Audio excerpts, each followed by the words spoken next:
I'm interested, Martina, in, well, the viewpoints there around regulation are thick and fast, but ultimately about how you sort the wheat from the chaff. You heard that from Vinod Khosla saying there's far more bad AI startups out there than there are good. How do you discern which ones are good on the marketplace right now?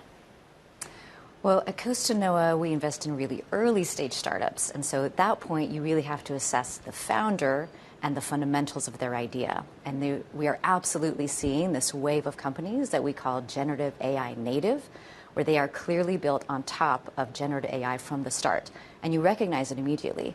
So just in the last 2 weeks, I saw 2 startups, same category. One was more like the AI remodel, or it was glamped on, and the other was clearly built on top of the large language models and the generative AI that everybody was talking about on your show. And you immediately notice the difference just in how they're built, what the interface is like, and how they talk about what their product vision is. So there is a distinction, and that's absolutely what early stage venture capitalists are looking to invest in now.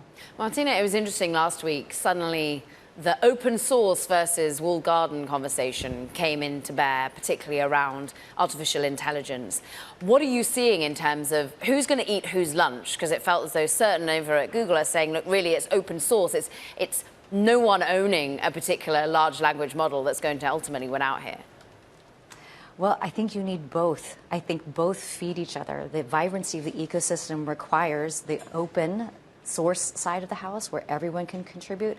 But the walled garden aspect is, the thing about generative AI is you have to be an expert to recognize when it's going off of the rails and how to put in place the guardrails to make it safe so that when it's used anywhere else, it makes sense. And it tends to need to be more purpose-built for a company or for what it's being used for it to do its job well. And that's where you might need a combination of built on top of the open source foundation, but the walled garden making it more purpose-built and intentional for whatever its purpose is. Let's take an example from your portfolio, Quizlet. How long has that been in your portfolio? It's been in our portfolio for almost 8 years. Almost 8 years, okay. Yeah. And so to Caroline's point, Vinod Khosla's point, everyone is now trying to discern what is a viable AI-related or AI-adjacent company and what is not. How has your thinking changed from when you first made that Quizlet investment almost 8 years ago to when you're confronted with a deck right now? So Costanoa has been around for about 10 years, and the way we have always looked at AI has been around for quite some time, and it's really about what is the infrastructure that enables AI. And you need large sums of data, and you also need great machine learning, you need great machine learning algorithms.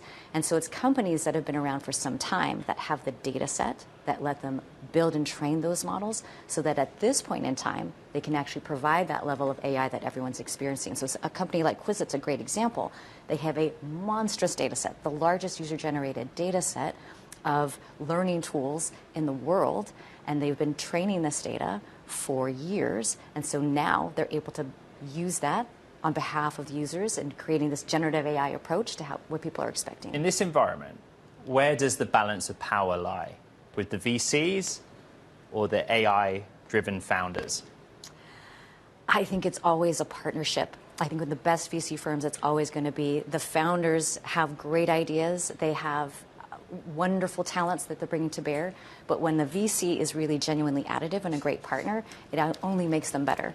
So our startups, our founders tend to be technical, either product or engineering based. And so they need more of that go-to-market partner. That's what we spend time with them on, because you need the Steve Jobs to the Steve Wozniak combination. And if they don't bring it, then who backs them actually needs to help them with that. So that's what we focus on.